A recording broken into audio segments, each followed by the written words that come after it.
Welcome to Midlife Matters.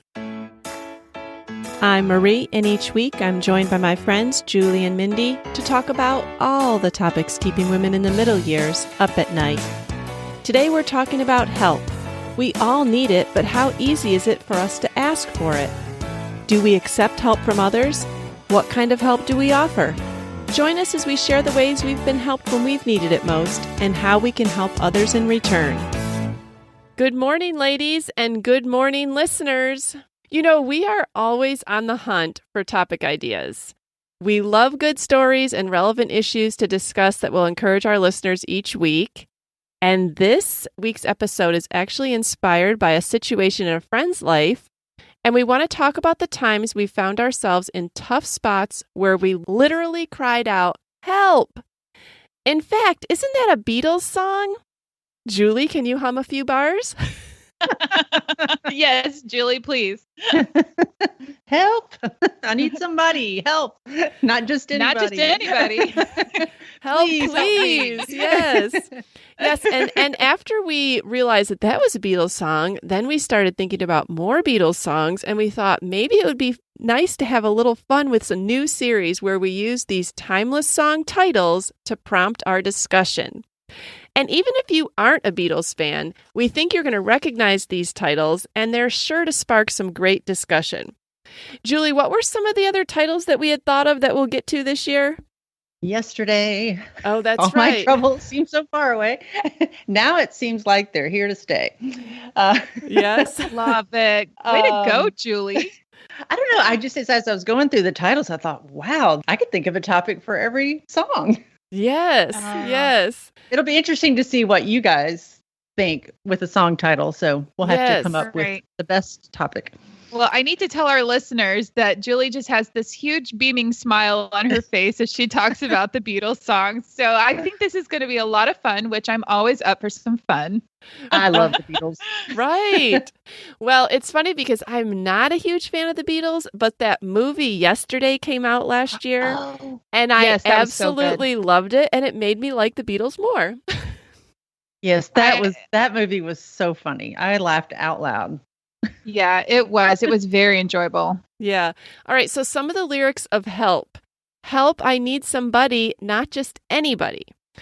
And I love where it says, I've never needed anybody's help in any way, but now those days are gone and I'm not so self-assured. How many times has that happened to us where all of a sudden we need help and we're not quite as independent as we thought we were?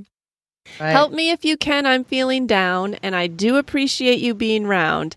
Help me get my feet back on the ground. Won't you please, please help me? So we want to talk today about giving or receiving help in the difficult times of life. And first, let's just take a little poll of how easy is it for you to ask for help? Mindy, how easy is it for you to ask for help? It's really hard. Now, I will say, as I look over my life, it's gotten easier as I've gotten older. And so maybe that's life experience. Maybe that's my attitude. It's hard. It's really hard. Do you find yourself like reaching to the point of like desperation before you are willing to ask?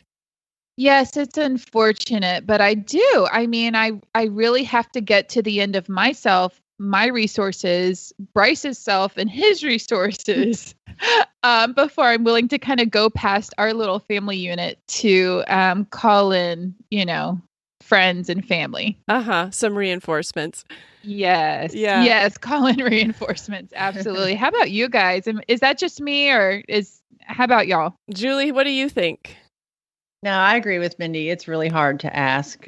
And I think that's what we do. We use up all our resources and then we get to a point of desperation where that's our only option. It has gotten easier as I've gotten older, and I don't know if it's that, problems got bigger, or it's just you realize I shouldn't have to handle this alone, It is okay to ask for help, but it is hard. Yeah. How about you, Marie? Yeah, I think, it's easy to ask for help during tough times that are common to everyone. Like, when we have babies, we're all willing to accept meals. Or when we move, most of us appreciate our friends coming over and helping us pack or move or just, all the logistics with that. But It is hard to ask for help for more personal things that maybe don't affect everyone. We don't want to put people out or make them have to go out of their way. On the other hand, I've had to do it quite a bit over the years, so maybe it's gotten a little bit easier for me.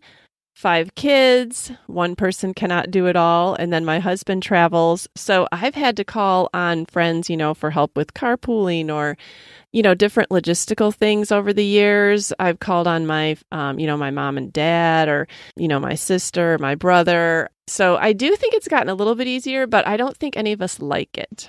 So do you find yourself thinking like my problems don't matter or they aren't big enough for me to ask for help? Or is it your own self-sufficiency or what keeps you from reaching out? Julie, what do you think? Yeah, I like to think that, I should be able to do this alone, and I'm going to sit there and try to think of ways that I can do it myself, even when it seems hard. And I think that is a tactic of the enemy to try to convince us like, you can do this on your own, or you are all alone in this. Like no one will understand, or even nobody cares, or it's not going to get better if you ask for help. Like I think those are lies that we hear, and those keep us from reaching out. I know for me it does. I also sit and contemplate, and I think, well, who would I ask? If I really do feel like I'm in that type of situation. And then I think about the people and I'm like, but they have kids and they have busy lives and they are not necessarily going to be able, like, I feel selfish putting something else on my friends whom I love and don't want to burden. So I feel like I would be a burden. And so I really don't want to burden my friends or family. That's true. Everybody's got stuff going on, Right. So you do feel a little embarrassed to say, can you add this? Yeah. Yes, absolutely. Or what about this? Maybe we don't want to owe people. Has that ever crossed your mind? I don't think I've thought of it that way. Yeah. Yeah, I don't think I have thought of it that way. Yeah, what do you mean by that, Marie? Well, I'm thinking like if I am really struggling with, say, a childcare issue when my kids were younger. I would think, well, if I call on this friend, I'm going to have to repay the favor. So maybe I just want to suffer through. I don't know. Am I a terrible person? Or, if I bring a meal, if I accept a meal or I accept some help, then I'm going to owe this person. And maybe I don't want to even deal with the feeling of an imbalance in our relationship. Yeah, I guess you could say like this, it would be easier for me to struggle through than to maybe have to be in that position someday to repay that. Or I can kind of see that. Well, I know I definitely qualify what I'm asking somebody to help with. If it's not something I would be willing to help them with, I don't feel like I can ask them to help me with it. Right. Like, true. Like, forgive me, but I'm not really big on babysitting. So you never ask anyone to watch your kids. So I pay people to watch the kids. I will never, I don't tend to ask people, can I watch your kids? That's a really good point. Can you watch I don't my like kids? to ask people for things I don't enjoy. I would not enjoy, I'm not a babysitter. Like, I don't know. I've just never enjoyed it. Not even as a teenager. Yeah. I haven't either, Mindy. I'm surprised we even have kids, really, because I don't know how. I'm like, I really like my kids, but I just really struggle with other people's kids. Well, anyways, I do think that imbalance in the relationship, accepting help from somebody, whether you acknowledge it or not, there is a little bit of a, well, now I feel like I owe that person. And so maybe that crosses into someone's mind when they are thinking, do I even want to ask for help? But let's take a look at the ways that friends have provided practical or emotional help to us in our lives. I think this was really good just to think back and find some ways that friends have helped you over the years. Do either of you guys have a story that you want to start out sharing of something that someone did to you that you still remember it today? I have something, and I will go ahead and jump in right now because it absolutely references what we just talked about. Right after I had Nathaniel, of course, with moving and with having 4 children, we were not close to family most of the time. So we always were pretty much looking at each other as to meeting our needs, or we would have to ask friends. We weren't really near family. Mm-hmm. And I don't know about you guys, but it's easier for me to ask family than it is to ask people that are not blood relations. Oh, for sure. So I was always uncomfortable with reaching out. But anyways, right after we had Nathaniel, we were in Atlanta, and he's our fourth child. And all of a sudden, my friend Jennifer Walker shows up. She has dinner ready for the other three. She tells me to go get ready. I have laundry everywhere. I'm like a mess. I mean, literally a month after I brought Nathaniel home. And she told Bryce and I to go out to dinner. We could take Nathaniel. So we go out to dinner with just the three of us. And she sits in our house and she folds my laundry and she watches the kids. And I think that is completely awesome. And it just met a need, especially because I just said I wouldn't really want to, I would have never asked for that because I wouldn't have necessarily offered that for someone else. But it was just such a gift at that time in our lives. Like, people had blessed us with meals. And I loved that. I always loved after each of my kids that we had a freezer full of meals and people would come over and do that. But for her to come over and watch my three kids, feed them dinner, put them to bed, and let Bryce and I go out to dinner, that was truly amazing. I was blown away. I'm still blown away thinking about it. Mm-hmm. Yeah. Especially since you didn't even ask. That even makes it more I special. would have never asked for that. That would have been too much for me to ask for. You know what I mean by that? Like, there's things that you're willing to ask for, and then there's things that, no, that's too much to ask. That would have been too much to ask. Yeah. Right. That's awesome. That kind of brings up a good point is, are you guys good at perceiving people's needs, or do you need to be asked? Like, I need to be asked. I need somebody to say, I can't do this anymore. I need help with dinner, or I need you to drive me someplace or whatever. And I'll say yes.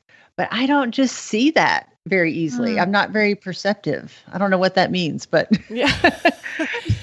Well, I mean, I don't think it does. I think we all maybe can't really see perfectly what other people's needs are. That's why it's important for people to kind of tell us. I do think a lot of times when we say, what can I do to help, or let me know if I can help, we are sincere. We're looking for that specific thing, but it's hard for people to give the specific thing. There was one situation. I think that you just kind of are aware, like if you're in someone's life and you see something, and then, like, I feel like the Holy Spirit will prompt you to do certain things. I know there was one time when we lived in Nashville, we actually got snow, and my neighbor across the street I knew she was a single mom, and her driveway was a hill. And I thought, okay, well, Bryce is at home with my kids. I'm going to go over and start on her driveway so she can at least get up and out and things like that. And so I went and shoveled her whole driveway. And I just thought, like, she's got a kid in the house. It's going to be hard for her to get out there. And it was just one of those things, like, I was walking to the mailbox and I thought, well, I've got my boys shoveling my driveway. Like, who's going to do hers? And it just, to me, it was obvious.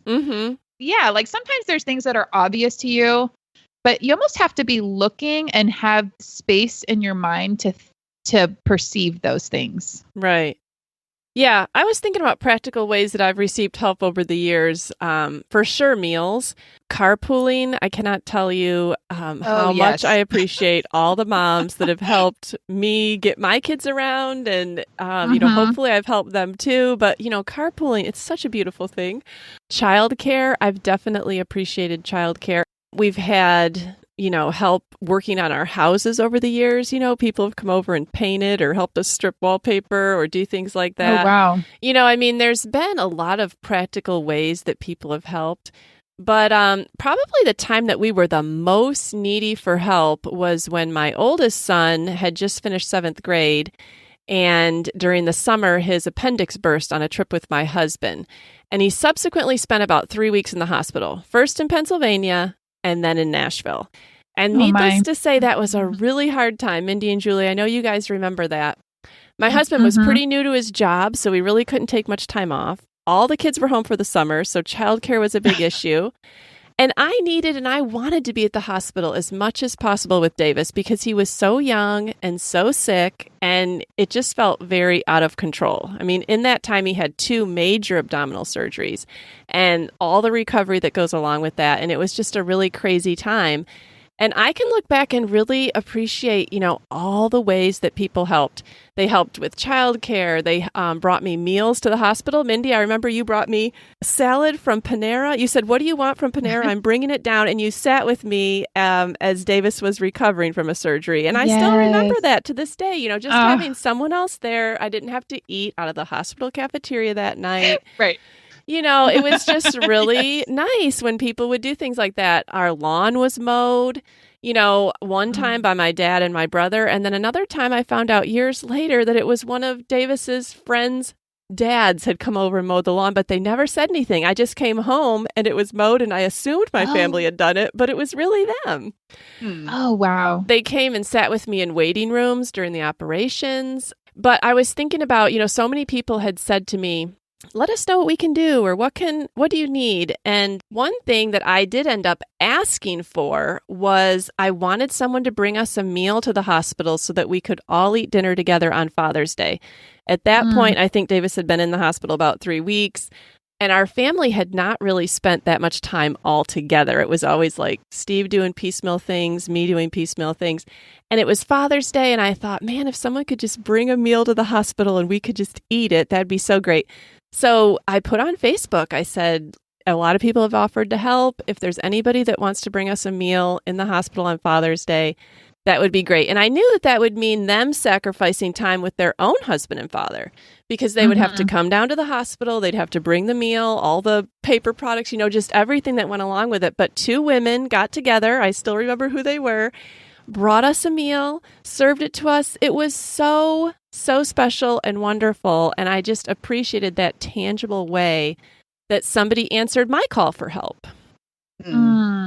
Oh my goodness. Yes. I love that. And I love that you knew when to ask, and something that would be so special to your entire family. Yeah. And, very specific. Right. And when you're in that situation, I was kind of really at the end of my rope, like 3 weeks with your child in the hospital is a long time.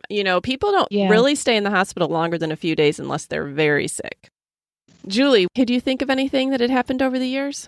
Yeah. In my first house, I had a neighbor. I claimed that she was my best neighbor ever.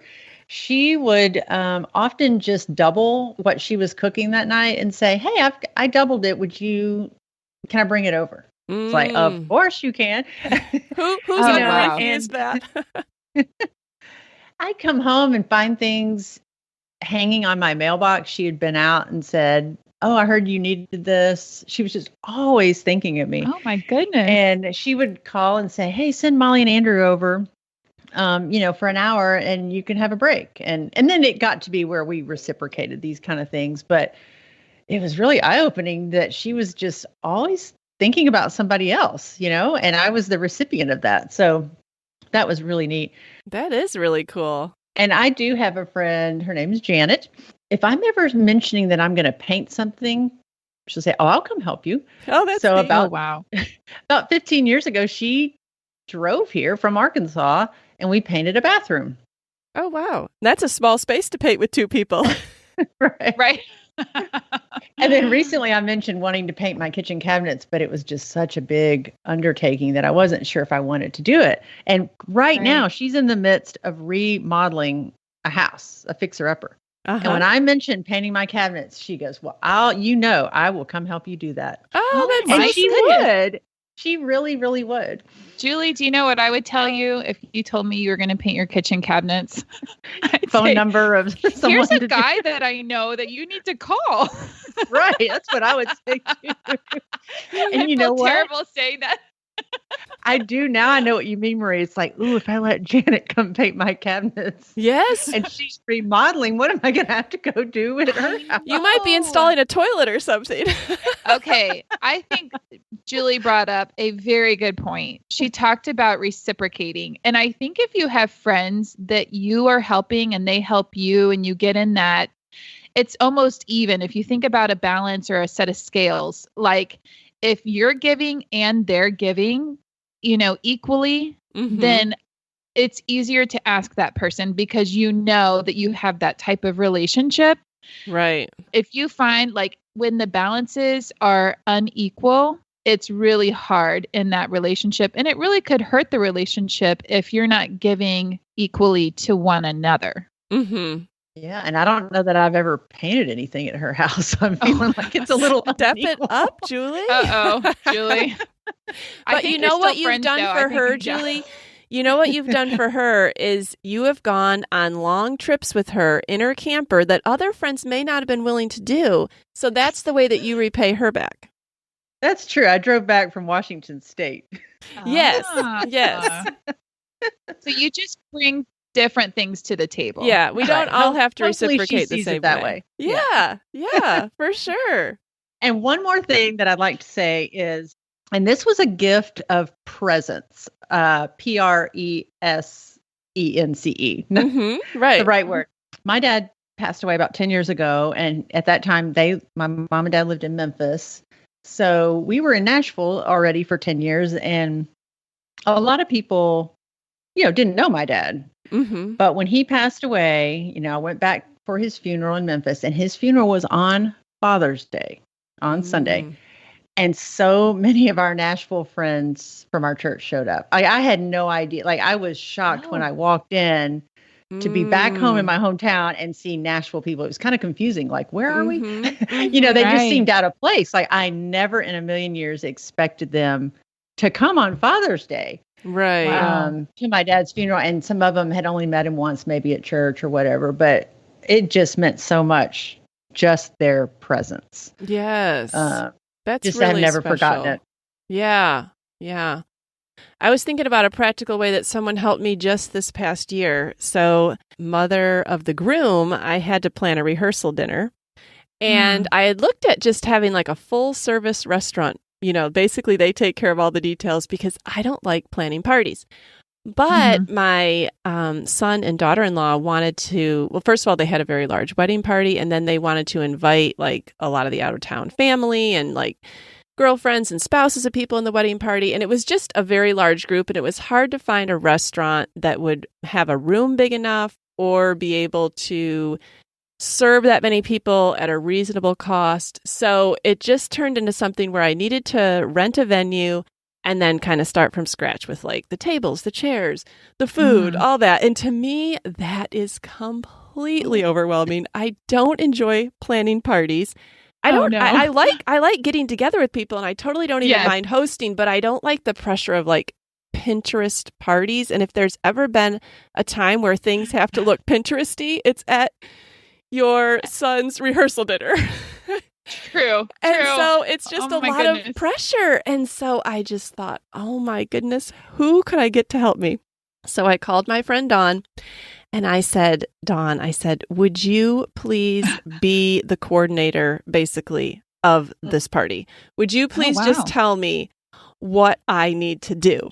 And she kind of just made up a plan of like, okay, how many people are you having? Okay, so we're going to need this many tables, and you're going to have to rent this many chairs. And okay, here's what we will do for the table centerpieces. Table centerpieces for me are just, I hate to have to think of them. I totally don't mind working on them. Just please give me the idea and the materials. And it just was so helpful. She went to the space with me, and we planned out like how we would lay out the tables. She talked about like, okay, now I want you to contact a couple caterers. Okay, what did they say? Like just kind of getting me on the plan to make this thing come together.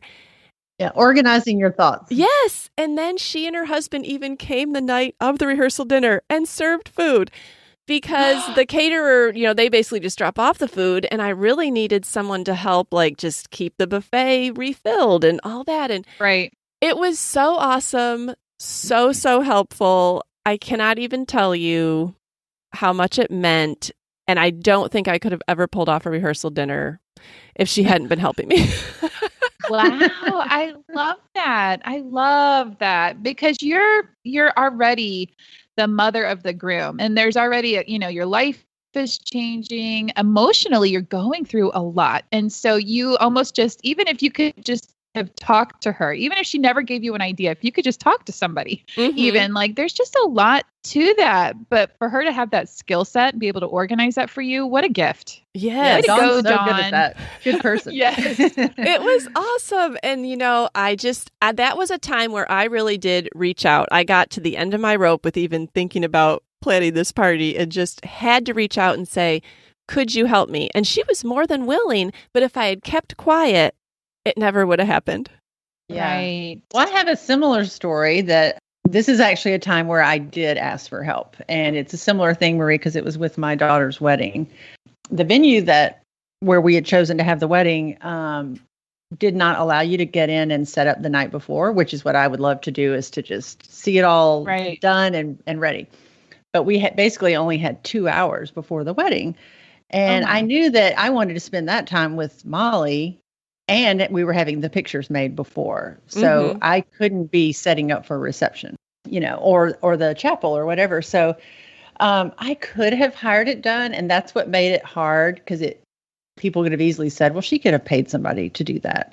But I didn't want to do that. So I just reached out to 6 or 7 friends, had them over for lunch, and said, this is what I need. Are you willing to help? And this may sound kind of bad, but I'm kind of picky about things. Like, I have an idea in my mind. Like, I already had the idea of what I wanted it to look like, but I didn't just want to say, here it is, just make it look good, guys. Like, I drew up diagrams. I said, this is what each table's to look like. And then I had it all boxed up, and then people could just make it match that.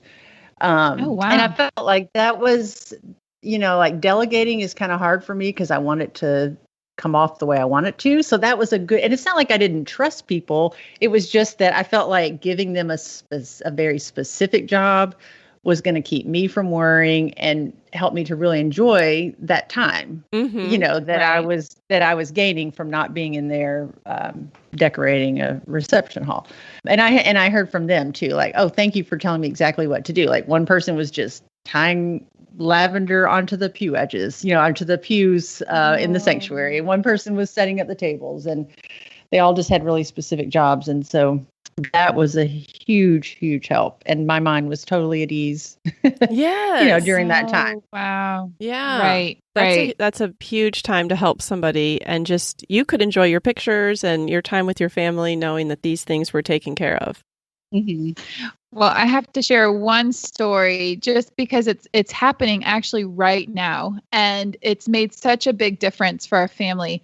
But it's the gift of hospitality, and we're in just a different season with this pandemic, kind of hanging on, and just our world keeps changing, the dynamics keep changing. When we were moving away from Pennsylvania, there was about 2 weeks that Abby Ray wanted to stay working in Pennsylvania because she's making really good money at her job. She's trying to save up when she starts nursing school this fall. She wanted to be able to stay behind after we left. And so we started really looking for, well, where can she stay? We don't want her to have to pay for a place because she's literally trying to save money. I just felt like the Lord laid one of my friends on my heart who was a neighbor, a really sweet neighbor of ours there. And I asked my neighbor basically if Abby could live with them for 2 weeks and stay there and work. And she absolutely said yes. She's letting Abby stay in her house. She's cooking her dinner. Oh, wow. We were able to go over there. And as a mom, leaving behind your child, being 12 hours away from them, you want to know that they're taken care of. Sure. Abby could have asked a friend and not known where she would be or what the environment was like. But for me to know that I'm leaving Abby in a precious family in a good, safe environment. I got to see the bed she's sleeping in, the bathroom she gets to use. I know my friend is, providing meals for her. I can't tell you what a gift of, it gives me peace. Like I could not have left the state without that type of peace. Right. And I'm just so thankful for that gift of hospitality. We all have adult children, and sometimes it's other people that have to provide for our adult children as they step out into the world. And it's just so sweet to see different things that people do. Oh, that's awesome. That's great. definitely. That means so much to leave your child in the hands of another mom figure that you trust. Absolutely. Yeah. Yeah. Well, speaking of asking for help, I had a situation with a friend recently that kind of spurred this whole topic because she was going through a really, really tragic time with a critically ill family member. And it was really touch and go on several occasions. And he was in the ICU for a couple of months. And so the regular parts of her life started to become very overwhelming, just getting through the day with laundry and meals and paperwork and lawn care and driving places and paying bills and making phone calls. And, none of that stuff stops just because somebody is ill. Mm-hmm. And she eventually reached out to a group of friends and asked for very practical help. She mentioned, like you said, Marie, where everyone has been saying, please let me know how I can help. I'm here. And she said, I know that people are there and they want to help, but even me responding to that has become overwhelming. Right. A very organized and creative friend kind of came up with a way to, through a sign up, assign her a person per day. Like you could sign up and say, okay, it's Tuesday. I'm here, whatever you need me to do. Or they could just say, I can drive, or I can cook, or I like yard work, or I'll be happy to do your laundry. You have a friend though that's organizing all of that? She had a friend, that organized all of that through a sign up. And I don't think I would have ever come up with that. Like, that's such a neat way to use technology to kind of get all this, because you don't want to take somebody a meal and then 10 people showed up with a meal that day. That's not helpful, Like, it really has to be organized. I don't know. I think that was really neat that she was willing to be, she said, I'm at the end of my rope. And she had to be really vulnerable because at some point she even asked just for companionship, if you want to come sit with me at night, it gets really lonely here at night, and even to spend the night. I thought that just shows how much need there is when she was willing to ask for that. So, and of course, people are so willing to help. Mm-hmm. Right. I think a lot of times is you don't know how to help. And so for somebody to even use their gift of organization, I think you have different things that you are naturally good at. Some people are good at providing the meal. Some people are good at providing the babysitting or the carpooling or the whatever. But like the gift of organization, she's not actually doing it. She's helping other people do it. She's getting them scheduled and stuff. And I absolutely love hearing the ways and the different types of gifts that you can use to be there for somebody. Mm-hmm. And I think a lot of times when people say, oh, let me know if I can help, if we're in a tough situation, we might think to ourselves, well, just pick something. Can't you see where the needs are? But you can't always see where the needs are. It took her to say, I'm lonely in the evening for you to even think, oh, well, I could help do that. It just hadn't crossed my mind. Like, a lot of times we really don't even think of what the other person might need, even though it might seem obvious that we should have. Yeah. And for a while they had a meal train, where people were bringing in food. And she said that even got to be kind of overwhelming with, she goes, we really just need an extra serving or two of whatever. So the person who's there for the day can just bring an extra serving. She hasn't said this, but I just remember, when you have a baby and people are bringing meals, you have all that Tupperware and dishes to take care of and get back to people. And so this has gone on for so much longer. This is right. And she doesn't really have any other resources to deal with this stuff right now. So just any ways that it can be made as simple and easy as possible. So it really did take some thought and organization, and now there's no overlap, everybody knows what everybody's doing on every day. So I thought, wow, we need to remember that in the future, because that's a good way to. Mm-hmm. And don't you know that sometimes when you're in the thick of something and you do need help, I cannot always process what I need help with. You're so overwhelmed that it really just takes somebody to perceive something and just do something, like Marie just said, just pick something, it's going to take too much brain power for me to organize and say, oh, can you help with this? To be able to have that type of compassion and then perception about your friend's life, to know where to step in, because it's really hard sometimes to vocalize those things. Mm-hmm. Yeah. Right. Yeah. And sometimes you just need somebody to come alongside and just organize your thoughts. Like you still may be doing things like you, Marie, like you were doing a lot of the footwork at your rehearsal dinner, but Dawn helped you see things, gives you a vision. And sometimes that's the hardest part of things is thinking through things. Yeah. I need someone just to tell me what to do. Right. Right. Well, have you ever found yourself turning away from others when you really needed their help? I think, and see if you guys agree that maybe our culture kind of sends a message that success is to be public and suffering is private. But if we don't ever see what's going on inside other people's lives, then we can come to believe, oh, we're the only ones. Like we're the only ones going through this.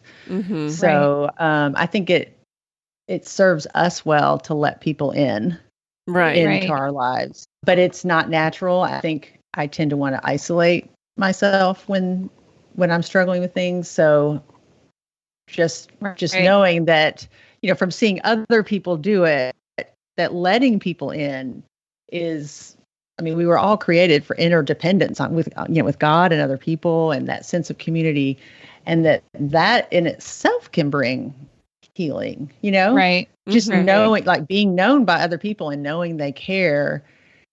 They can't fix your situation, but they can make it better knowing you're not alone. That's definitely my first tendency too, Julie, is I always lean towards the isolating first. I pull inward. Sometimes I don't even know what I'm dealing with. I'm not recognizing yet what's going on inside. In air quotes, I get in trouble even by my husband by not including him sometimes in the things that are in my mind or in my heart. I hate admitting that I'm anxious or weak or struggling or somehow, not strong in a particular area. And so it is really hard, even with my own husband, to sometimes open up and say, hey, babe, I'm just really having a hard time with this.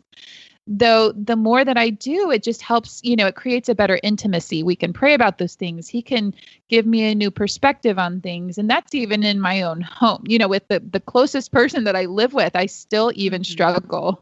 I have seen though, when like a friend is vulnerable or reaches out for help, it does deepen your friendship. Or if you reach out for help and they respond, you've gone a new level. You trust them more. You've revealed an insecure or weak part of yourself, or they've seen you kind of at your, in quotes, worst, and they still want to be your friend. And so it makes you closer friends.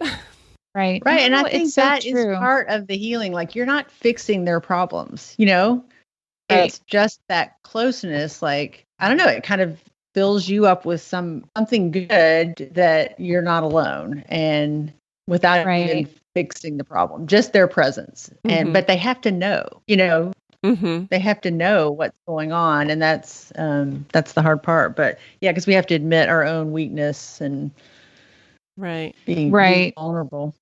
The platform in which we do that can vary. Like, I'm not going to put out on social media that I'm struggling because that's not an intimate setting, for instance. But you really have to have wisdom with friends. Like you have to use wisdom as to who you're going to let into that inner sanctum.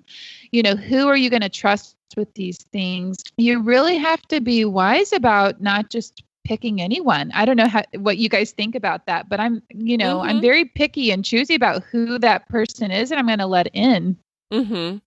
Definitely. Yeah. I think we all need to be wise in who we're confiding in, especially, things that might be very personal, for sure. Right. I'm reading this really, really good book right now called This Too Shall Last. The author is K.J. Ramsey.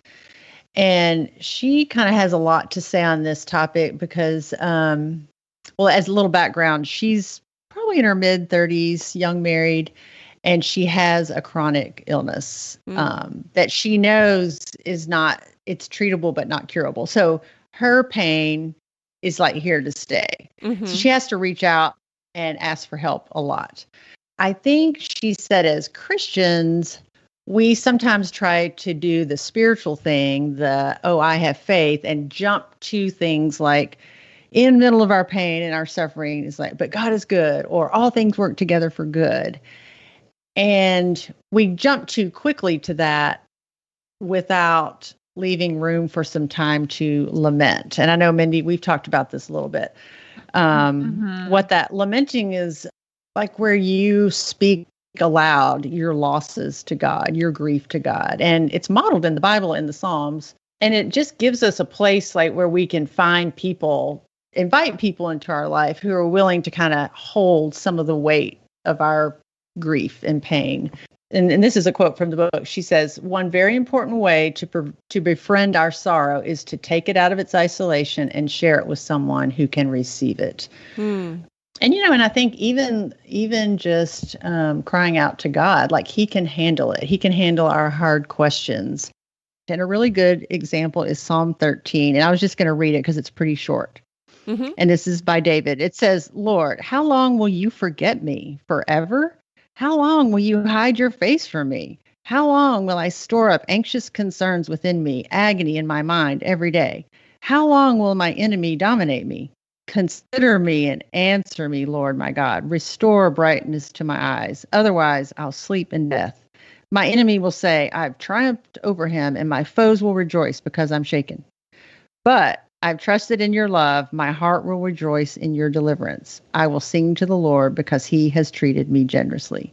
So you see, it moves from a crying out to God to a request from God, and then ultimately, like singing his praises, assuring that God has this. And that's what she was talking about, is sometimes we jump to the end, like, oh, I know God's got this, and not left any room for kind of sitting there in the middle of it, acknowledging that this is really hard. Right.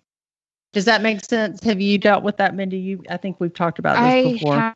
I have. I've really struggled with that because I think that when years ago, when I was a younger Christian, I really felt like it was sinful to admit that I was struggling. It was sinful to admit that I was suffering. And I unfortunately got that message even in the church. It's sometimes easy to pick that message up, that when you show up at church, everything's great. My life is fabulous.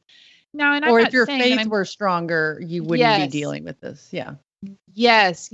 And so I think that I naively took on those feelings, but I've come to realize that just because I'm not speaking of those feelings and giving those to God, it doesn't mean I'm not having them. I just was not being honest. And it's not so much that I'm wallowing in the suffering or I'm wallowing in the grief or the pain. Right. I'm giving it a voice. I'm writing it down and I'm giving it to God. I am actively, by me speaking it, by me praying it, I am actively letting go. And so I am speaking out loud just so me, myself, recognizes where I'm at. I'm being honest about the state I'm in. And then it always moves me then into, Lord, I praise you. I know you're going to take care of this, but please be with me right now when I don't feel it, when I'm not feeling joyful, when I'm struggling in my faith, I don't have faith. Just show me what's the next step. And so just being honest with yourself about what is happening is so good. And I do think at church too, like just in America in generally, like we like success stories. We like, that's part of the American dream, like triumph and victory. But she says in the book that it might be just as important for us to share how God is sustaining us through difficult times as it is to how he gave you victory over something. Like if that's all we hear is the victory part, like we're leaving out, like how we got to that point. Like people need to hear that and be with us during that phase as well.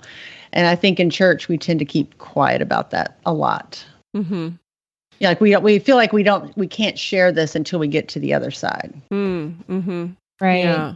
It's funny because I just really don't trust anyone that doesn't show vulnerability like that. So even I really appreciate people that are willing to talk about how hard something is in the middle more than if I just had to hear, oh, it all turned out great.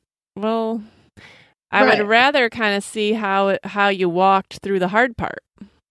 Right. Well, it's not real. Mm-hmm. And if we're anything as a Christian, I think that we should be coming alongside people and admitting and knowing that those are real human emotions and not everything is going to be fabulous all the time. I mean, that's just not life. Life is hard. Mm-hmm. You know, if you're not in a great time right now, you can talk about a time that you've just come through, or you're about to go into something. I mean, somebody's always struggling. Mm-hmm. Just to be honest about that struggle, I mean, if you read the Bible for more than a page, you're going to realize that God is not telling us everything's fabulous all the time. He's showing us himself and how he's with us in the midst and how we can trust him even when we can't see that things are going to be fine with our own eyes. Mm-hmm. Well, I really appreciated this discussion today, and I hope that listeners appreciate this discussion based on the Beatles song Help. And I just want to kind of end with, help me get my feet back on the ground. Won't you please, please help me? And I think that's really how we are when we're needing help. We don't feel like we have our feet on the ground. We need solid footing, and a friend coming along beside us can help lift us up and get us back on that solid ground. So I loved hearing the stories of you guys, and I would love to hear some stories from listeners. If you want to email us or message us on Instagram at Midlife Matters Podcast, share some of your stories because we're all uplifted when we hear those. Oh, yeah, absolutely. Please share. We'd love to hear your stories. Yes. All right. Well, let's go to another uplifting part of our podcast. Let's go to I'm a Fan.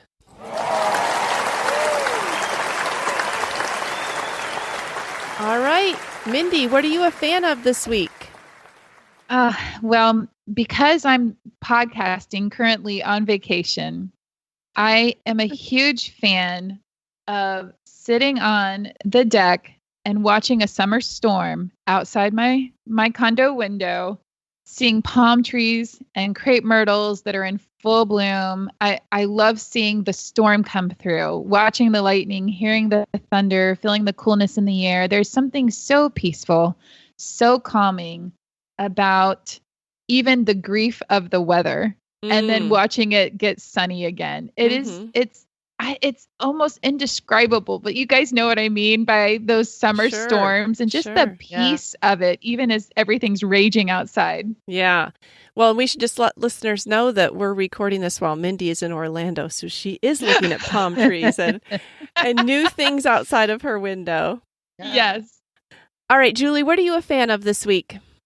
Okay, I'm a fan of some granola. Oh. My family's into granola right now, so I bought some that was the Kind brand. Are you familiar with that? I have. Yes. I'd like their little Kind bars.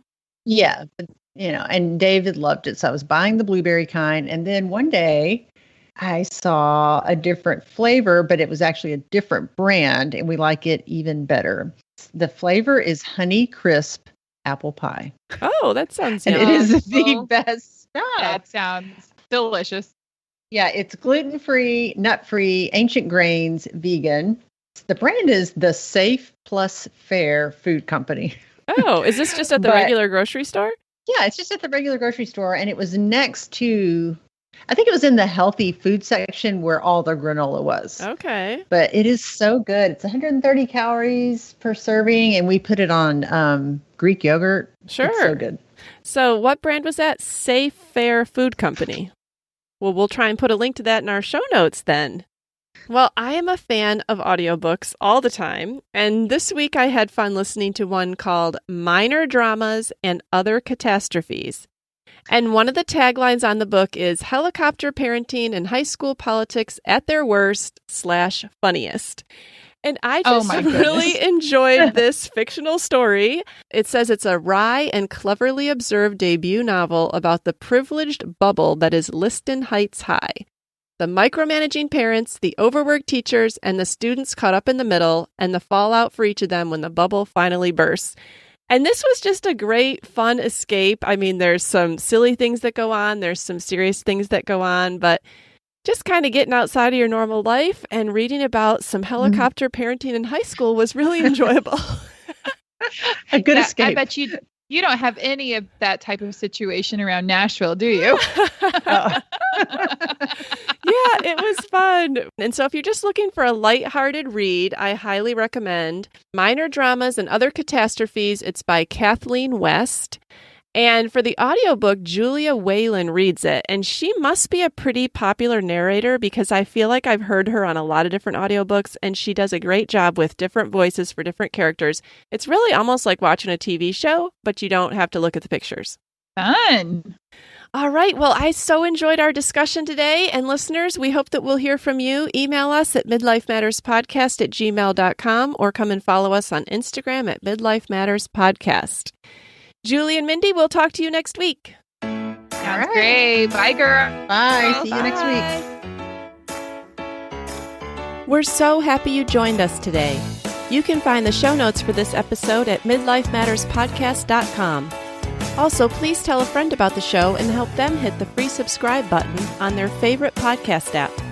Be sure to follow us on Instagram at Midlife Matters Podcast. That's where we post pictures and stories about all the things we talk about in each episode. Thanks for listening, and we'll see you next week.